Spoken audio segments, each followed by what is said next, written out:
नमस्ते मित्रों, कैसे हैं। मुझे पूरी उम्मीद है आप आरोग्यता के लिए प्रयासरत होंगे।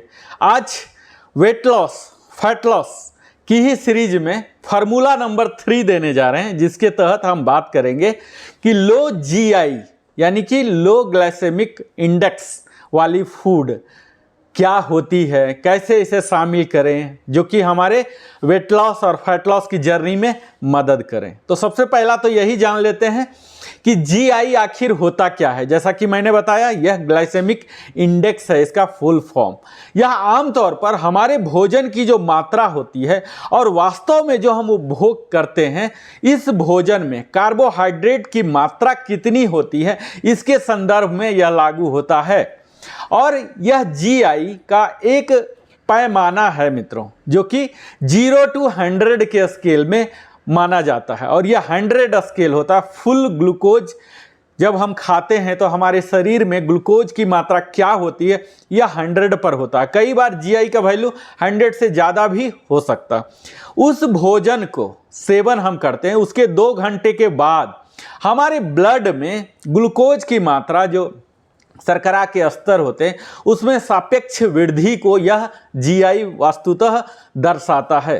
यह एक पैमाना है, आप यह कह सकते हैं, और यह उस गति को मापता है, scale the score of the speed of increasing glucose level in our body, जिसके साथ एक विशिष्ट खाद्य पदार्थों के साथ कार्ब्स ये पचते हैं। यह उस सापेक्ष गति को मापने के लिए उपयोगी है जिसके साथ हमारा शरीर कार्बोहाइड्रेट को तोड़ता है। यह भोजन में केवल उपलब्ध कार्बोहाइड्रेट, जो कुल कार्बोहाइड्रेट माइनस फाइबर को ध्यान में रखता है।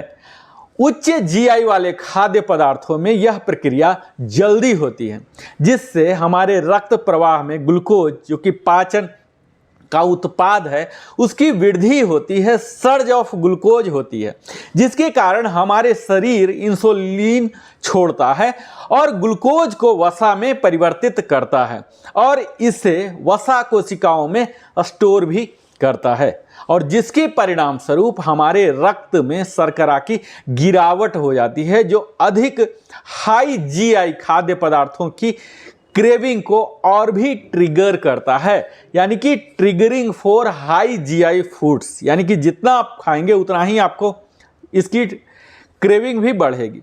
यह वसा भंडारण और लालसा का एक रोल कोस्टर बन जाता है। इस तरह से हम इस लूप में फंस जाते हैं, फैट स्टोरिंग और क्रेविंग में। जितना हम खाते हैं उतना ही और इसकी इच्छा होते चली जाती है। किसी विशिष्ट भोजन का जीआई मुख्यतः उसमें मौजूद कार्बोहाइड्रेट की मात्रा और उसके प्रकार पर निर्भर करता है, लेकिन यह भोजन के भीतर कार्बोहाइड्रेट अणुओं की फंसने की मात्रा है।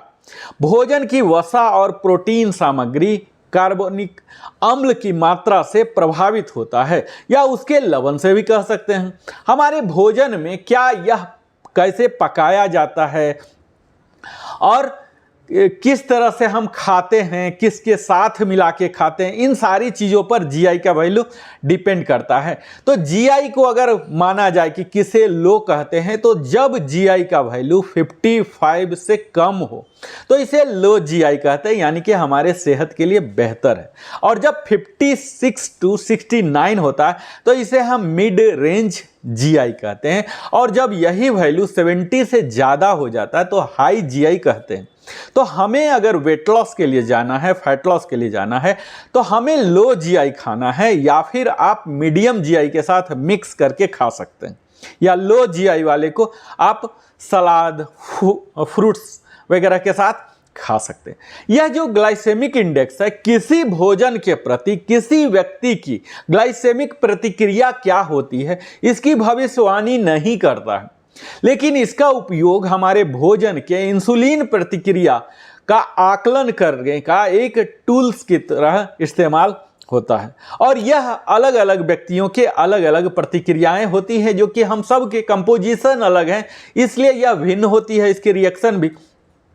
इस भोजन के जीआई को 12 घंटे के फास्टिंग के बाद और एक निश्चित मात्रा में उपलब्ध कार्बोहाइड्रेट, आमतौर पर 50 ग्राम लिया जाता है, के साथ भोजन के अंतर्ग्रहण के बाद 2 घंटे में के बाद रक्त के ग्लूकोज की प्रतिक्रिया वक्र जो AUC कहलाती है, इसके तहत वृद्धिशील क्षेत्र के रूप में इसे जीआई को परिभाषित किया जाता है। तो यह तो जीआई था। अब हम बात करेंगे कि हाई जीआई फूड्स, जैसा कि हमने बताया 70 से ज़्यादा होते हैं, तो यह क्या है? तो कार्बोहाइड्रेट वाले खाद्य पदार्थ जो पाचन के दौरान जल्दी टूट जाते हैं और हमारे ब्लड स्ट्रीम में, रक्त प्रवाह में ग्लूकोज को तेजी से छोड़ते हैं, यानी कि एक स्पाइक देते हैं, उनमें हाई जीआई होता है। तो यही आप पहचान कर सकते हैं कि जैसे तुरंत ग्लूकोज की मात्रा हमारे ब्लड में बढ़ जाती है तो आप कह सकते हैं सिंपली कि वह हाई जीआई वाले मटेरियल हैं। तो इसमें कौन कौन से आते हैं? तो सबसे पहला तो शुगर ही और उनकी पहचान, जहां आप खाए और तुरंत ही मीठा लगने लग गया, जो कि चीनी, शर्करा युक्त कई खाद्य पदार्थ हैं उनके साथ होता है, उनको फ्राई कर दिया जाता है, डीप फ्राई कर दिया जाता है, चाशनी में डुबा दिया जाता है। इसी तरह से आप कह सकते हैं कि मीठा शीतल पेय जो है, कोल्ड ड्रिंक्स है, सफ़ेद और कुछ साबुत भोजन है जो ब्रेड आदि हैं, छोटे दाने वाले जो बासमती चावल होते हैं, पॉलिश्ड, ये सब चावल हैं, और फूला हुआ गेहूं है, कॉर्नफ्लेक्स है, राइस फ्लेक अनाज है, और चावल का केक है, शहद है, तारबूज है, सफ़ेद डबल रोटी है, आलू है, ये सबको हाई जीआई में रखा गया है क्योंकि इन्हें खाते ही तुरंत हमारे शरीर में, ब्लड में एक स्पाइक आ जाता है। अब अगर हम निम्न और मध्यम जीआई खाद्य पदार्थों की बात की जाए तो इसकी पहचान हम कैसे करेंगे? तो इसकी पहचान के लिए कार्बोहाइड्रेट वाले वो खाद्य पदार्थ जो अधिक धीरे धीरे टूटते हैं या मध्यम गति से टूटते हैं, और इसके साथ ही हमारे शरीर के रक्त प्रवाह में ग्लूकोज को अधिक धीरे धीरे छोड़ते हैं, यही कम जीआई वाले खाद्य पदार्थ कहलाते हैं। कम जीआई वाले खाद्य पदार्थों पाचन और अवशोषण की गति को भी धीमा कर देते हैं, और यह कार्बोहाइड्रेट पाचन के उत्पादों को जो हमारे लीवर में, फैटी लीवर कर देता है और इसके परिधि से अधिक निकासी का संकेत भी देता है, जिससे ग्लूकोज का धीरे धीरे स्राव होता है और जिसके कारण हमारे ब्लड में ग्लूकोज की जो मात्रा है, हाई शुगर, लो शुगर, ये सबको हम रोक सकते हैं। और अगर लंबे समय तक भरा हुआ महसूस करना चाहते हैं, आप भूख के चक्कर में, चपेट में नहीं पड़ना चाहते, तो आप लो जीआई खाइए। इससे आपको क्या होगा, जो बिंगे बोलते हैं मित्रों, जो ठूस ठूस कर खाना की आदत होते हैं, यह आपको कभी नहीं होने देगी। इसके बिंगे ईटिंग आप कभी नहीं करेंगे अगर आप लो जीआई को खाते हैं। तो अब हम जानते हैं कि लो जीआई में आखिर होते क्या हैं, कौन कौन से वो खाद्य पदार्थ हैं। तो इसमें होते हैं पूरे अनाज की रोटी जो बनाते हैं, चाहे रागी रोटी या गेहूं की रोटी, चना है, राजमा है, दाल, जई, चोकर युक्त जो आटा है, और दूध है, दही है, सेव, नाशपाती, अंगूर, कीवी फल, इसके साथ ही पास्ता है, नूडल्स है, साबुत अनाज वाले सारे खाद्य पदार्थ जैसे दलिया, ओट्स आदि को रख सकते हैं। तो अगर आप लो जीआई पर जाते हैं तो यह निश्चित आपको मददगार होगा वेट लॉस की यात्रा में। भोजन और पेय पदार्थ शरीर को कार्बोहाइड्रेट, जो कि हम कार्बोहाइड्रेट कम्युनिटी के कहलाते हैं भारतवर्ष के लोग, क्योंकि हमारा मुख्य भोजन का स्रोत यही होता है, वसा है, प्रोटीन है, अल्कोहल है, इसके रूप में भी ऊर्जा हम प्रदान करते हैं। लेकिन कार्बोहाइड्रेट जो हमारे लिए शरीर का पसंदीदा ऊर्जा स्रोत माना जाता है, और यही जीआई एक ऐसा तरीका है जिससे खाद्य पदार्थों और पेय पदार्थों में कार्बोहाइड्रेट को इस आधार पर रैंक दिया जाता है कि वे रक्त के ग्लूकोज स्तर को कितनी तेजी से वो बढ़ाते हैं, जिसे हम ब्लड शुगर लेवल कहते हैं। यानी कि जीआई का संबंध सीधा ब्लड शुगर लेवल से है, किस चीज को खाने से कितना जल्दी यह होता है, यही जीआई है। कार्बोहाइड्रेट को पहले 2 भाग में बांटते थे, एक कॉम्प्लेक्स होते थे, एक सिंपल, तो उसी का ये दूसरा रूप आप कह सकते हैं, आधुनिक रूप, जिसे हम ग्लाइसेमिक इंडेक्स के रूप में अब हम कहते हैं। भोजन और यह जीआई निर्भर करता है भोजन का आकार क्या है, कितना आप ले रहे हैं, कैसे बनाया गया, उसमें कितना फैट है, चिकनाई है यानी कि उसकी मोटाई क्या है, और पकाने की तैयारी क्या की गई है, किसके साथ आप खा रहे हैं, कब खा रहे हैं, इन सारी चीज़ों पर निर्भर करता है कि उसका जीआई वैल्यू क्या होगा। पके और कच्चे, जैसे आप उदाहरण के तौर पर ले लीजिए कि केला को अगर कच्चा खाते हैं तो कच्चा खाने पर आपको जीआई लो मिलेंगे, 30 के आसपास हो जाते हैं, 20 to 30।